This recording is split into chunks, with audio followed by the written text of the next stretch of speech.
Bismillah ar-Rahman ar-Rahim. Donc, ce cours est destiné aux élèves de la deuxième année STM, sciences et techniques mécaniques. Et en réalité, ce n'est pas un cours, c'est une application du cours précédent concernant l'automate programmable industriel dans le cadre de la fonction traitée. Et par l'occasion, on va parler aussi de la fonction distribuée, c'est-à-dire les pré-actionneurs. Donc c'est une application, on va la voir à travers un exemple concret. Donc il s'agit d'automatiser une opération de perçage. D'accord ? Au lieu de la faire manuellement, on va essayer de l'automatiser.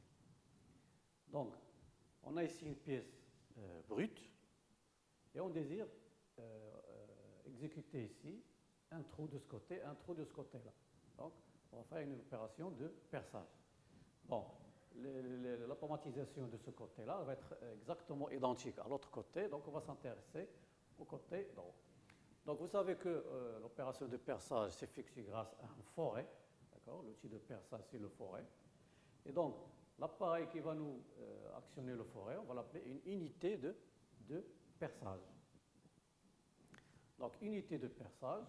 Pour cette unité de perçage, donc on a besoin d'un certain mouvement pour que l'outil puisse forer, percer la pièce. Donc, quels sont les mouvements dont on a besoin?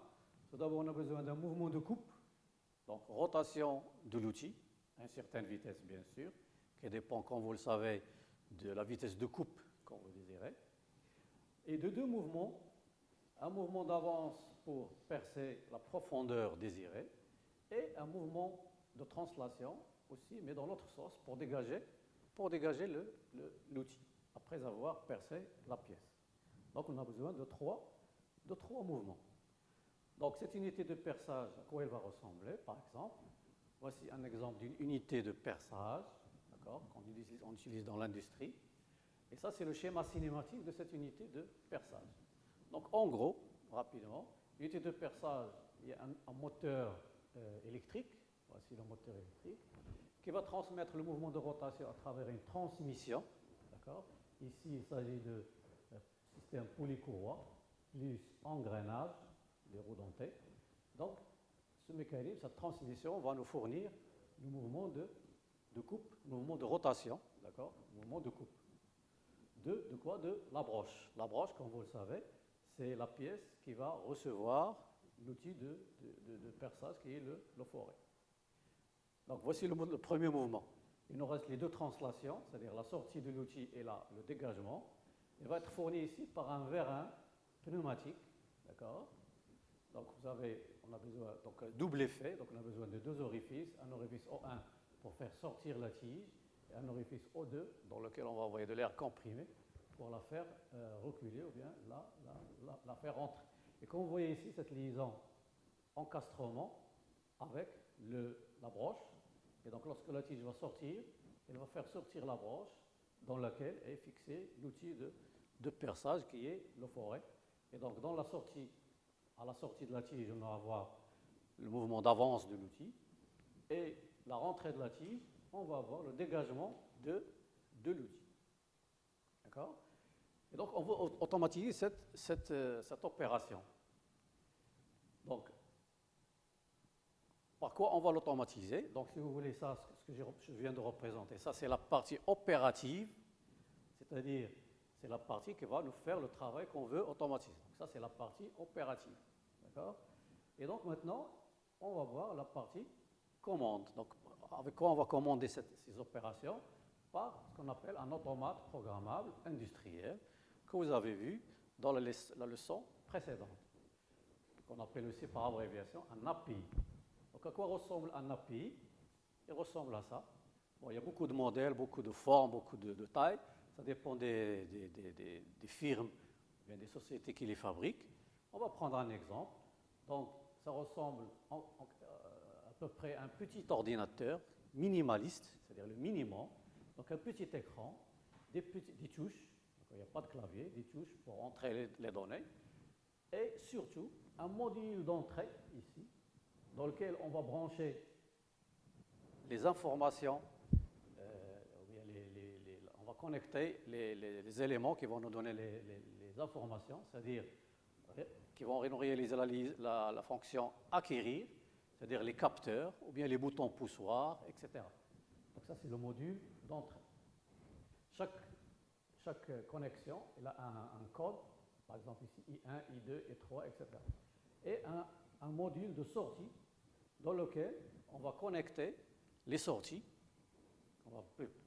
qu'on va voir plus en détail tout à l'heure, c'est-à-dire ou bien les actionnaires directement, ou bien les pré-actionneurs qui vont distribuer l'énergie aux actionnaires.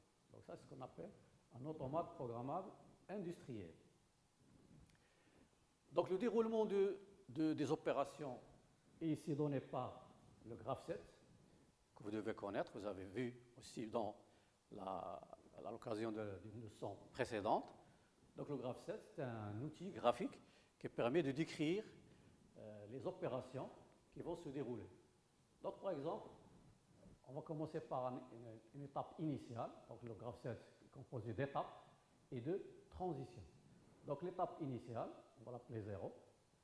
On va donner le départ cycle et les conditions initiales. Donc le départ cycle, par exemple, ça peut être un bouton que l'opérateur va appuyer pour démarrer les opérations automatiquement. Lorsque ce départ cycle est enclenché, on va avoir l'étape 1. Dans cette étape 1, on aura deux actions.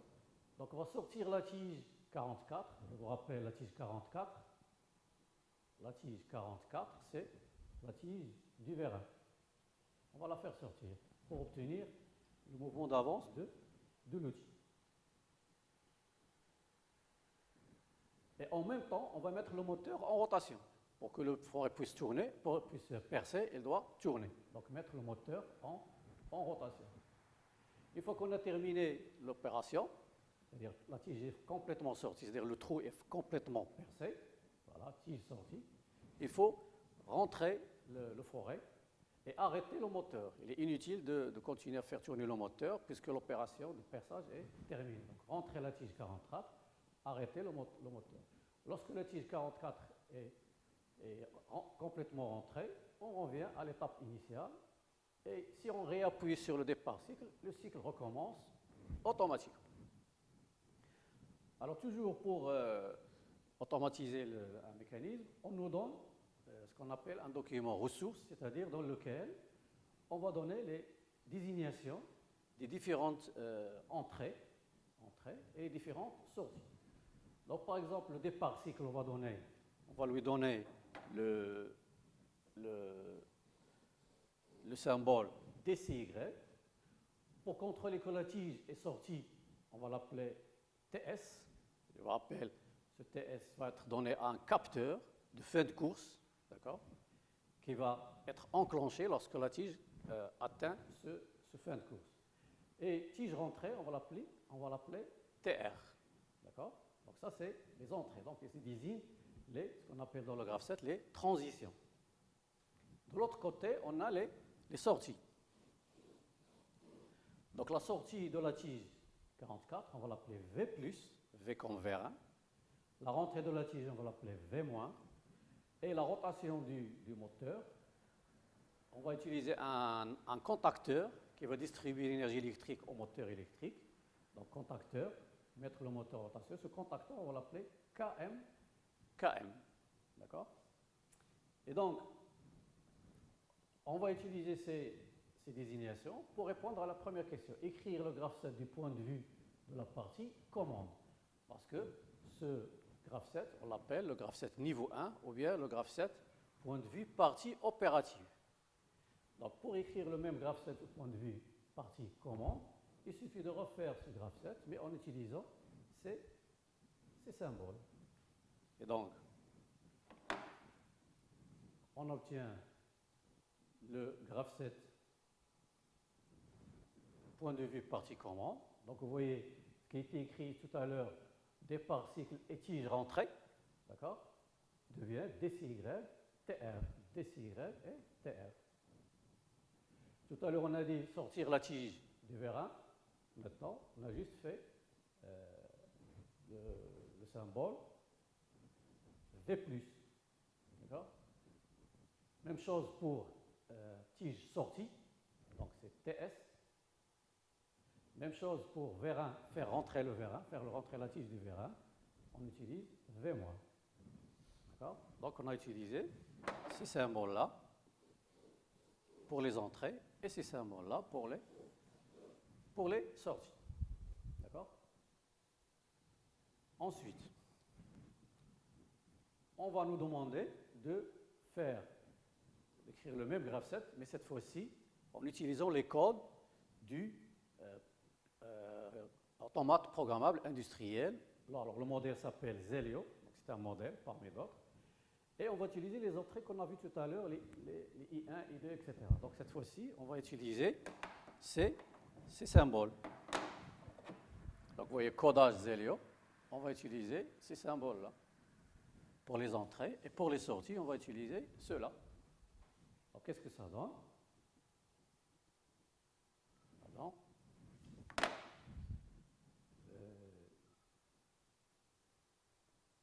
Il y a un petit souci.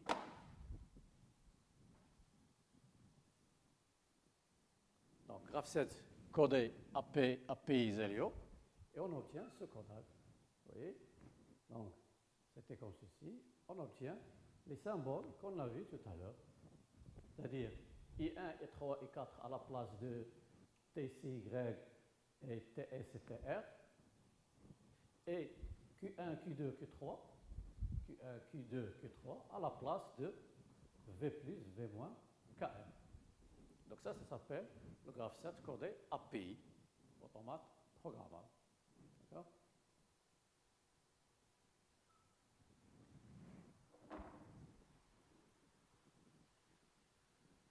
Ensuite, on nous demande d'écrire les équations correspondant à ce graph7 codé API. D'accord? Et donc là, il faut rappeler les règles de progression du graph7. D'accord? Donc, la règle est la suivante. Pour activer une étape, pour qu'une étape soit active, il suffit que l'étape précédente soit active et que la transition entre les deux soit vraie. D'accord? Donc, par exemple, pour activer M1, il suffit que M0 soit active et que I2 et I4 soient vrais. I2 égale à 1, I4 égale à 1. Pour désactiver une étape, il suffit que l'étape qui la suit soit active. Donc, pour désactiver M1, il suffit que M2 soit active. Au passage, ici, j'ai oublié de le préciser, dans le graph7 codé API, les étapes sont remplacées par une variable qu'on lui donne le nom de l'étape correspondante. Ici, c'était l'étape 0, elle est remplacée par une variable M0. L'étape 1 est remplacée par une variable M1 et ainsi de suite. Donc, par exemple, pour activer l'étape 0, d'accord, on va l'appeler SM0, ça veut dire en anglais set M0. Set, ça veut dire mise à 1, to set, d'accord. S, ça veut dire activer, d'accord. Donc, j'ai dit, pour activer M0, il suffit que l'étape précédente, qui la précède, donc l'étape qui est précédente, c'est M2.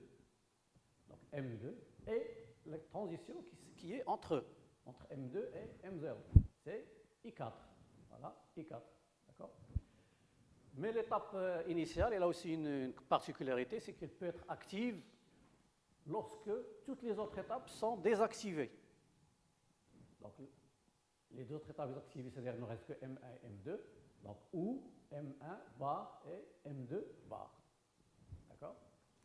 Maintenant, pour désactiver M0, d'accord, il suffit que l'étape qui la suit, c'est-à-dire M1, soit active. C'est-à-dire, on obtient cette équation. R, ça veut dire reset en anglais, c'est-à-dire mettre à 0, mise à 0, est égal à M1. Si M1 est égal à 1, ça veut dire M0 est égal à 0. Il va être désactivé. D'accord? Et ainsi de suite, on suit le même raisonnement. Donc, vous voyez, pour activer M1, SM1, il suffit que l'étape précédente, c'est-à-dire M0, soit active, et la transition entre les deux soit vrai, I2, I4. Et pour mettre à 0 M1, il suffit que M2 soit actif. Même chose pour M2, on obtient M1 et 3.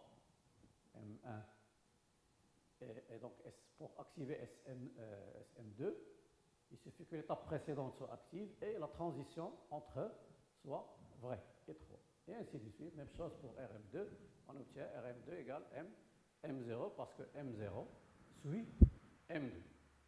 Et donc on obtient les équations qui traduisent le fonctionnement de ce graphe 7. D'accord? Ensuite, on nous demande d'écrire les équations de sortie. Donc les équations de sortie, c'est les équations de ces sorties-là qu'on a utilisées ici. D'accord? Donc Q1, Q2. Donc on voit que Q1 est active lorsque M1 est active. Donc Q1 égale M1. Q2, c'est lorsque M2 est active. Donc Q2 égale M2.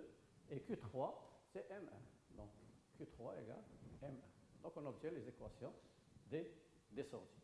Maintenant, il faut traduire ces équations en un langage qui va être compris par l'automate programmable.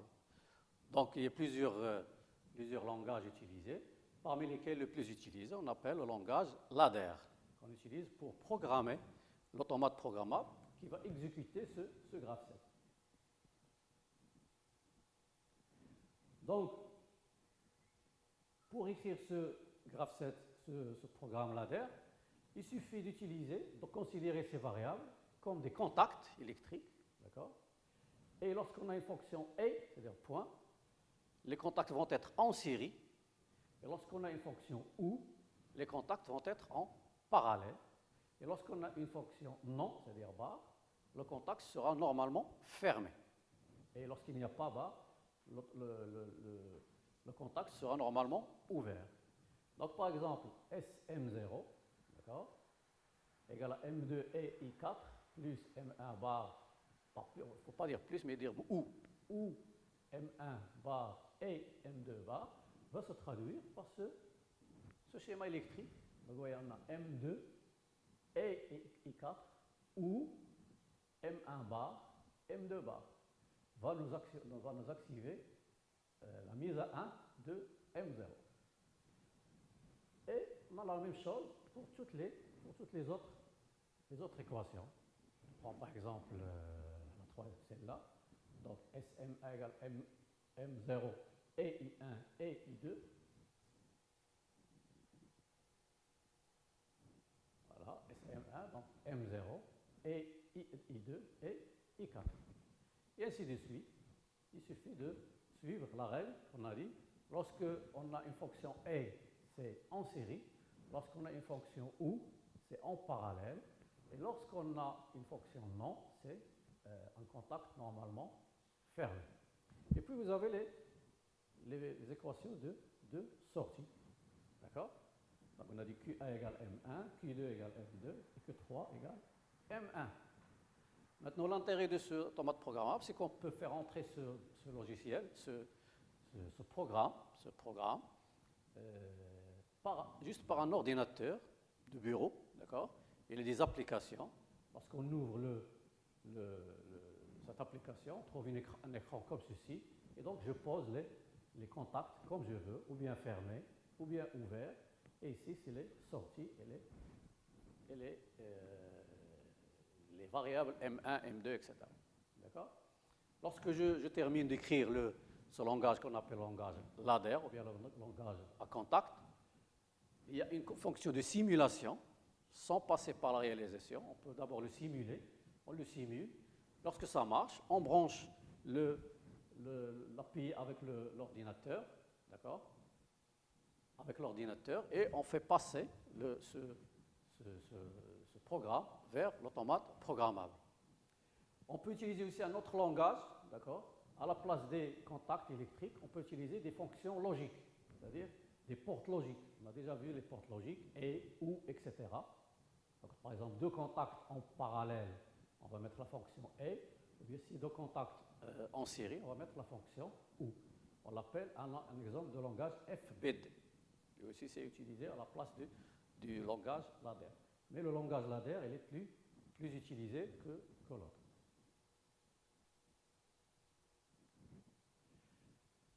Lorsqu'on a simulé ce programme, on passe à la réalisation pratique de ce programme.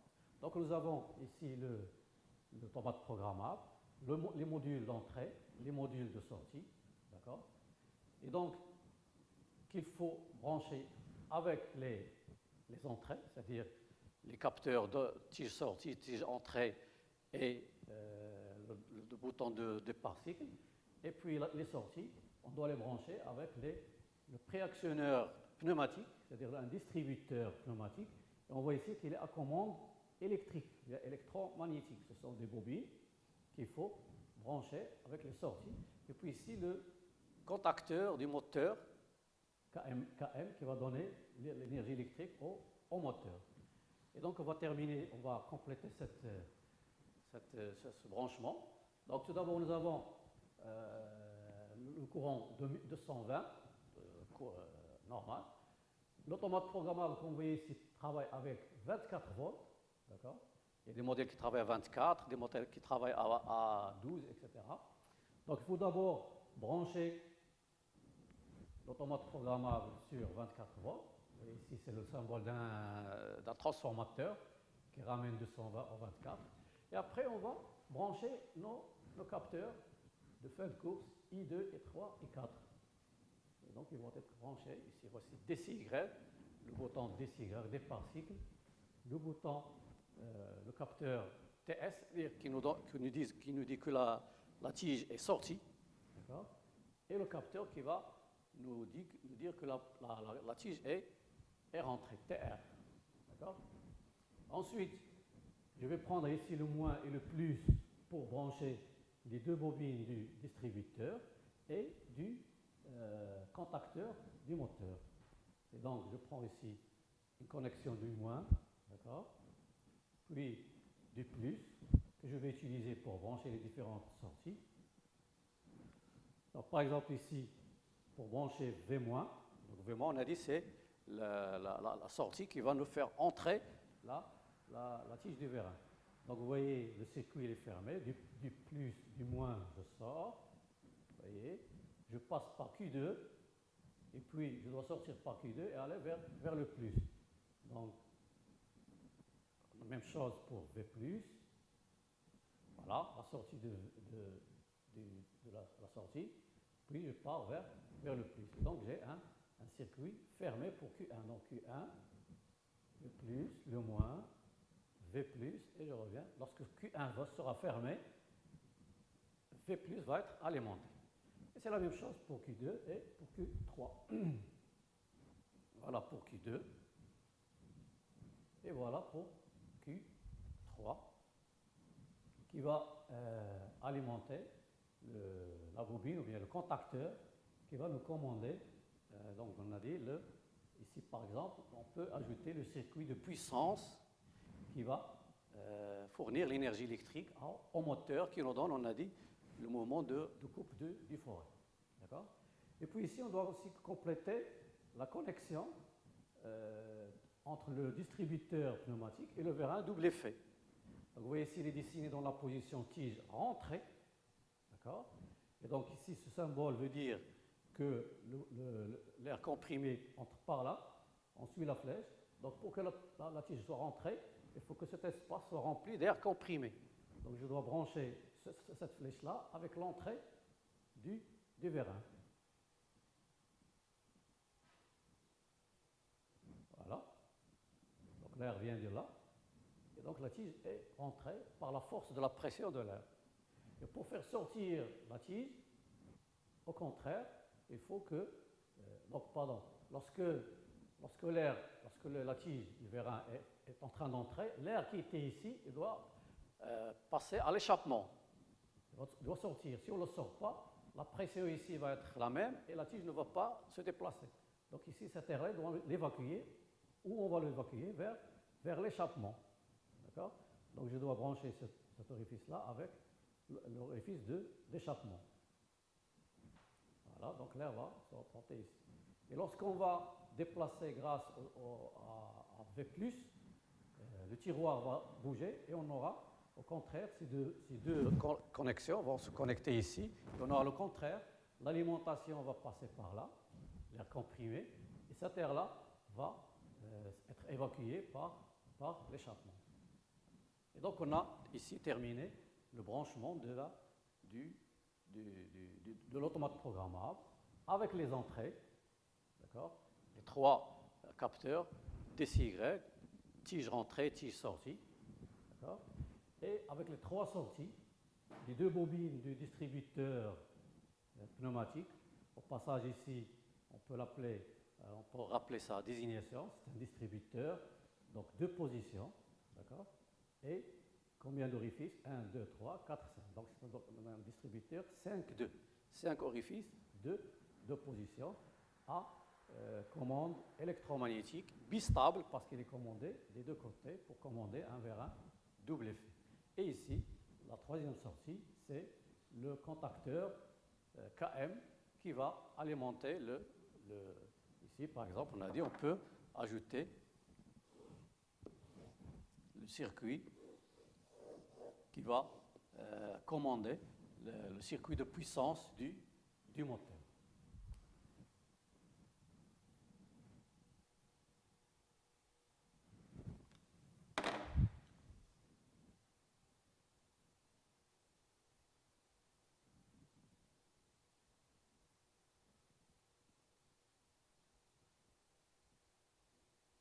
Donc je vous remercie de votre attention et j'espère vous retrouver dans un cours ou d'une application prochaine, Inch'Allah. Assalamu alaikum.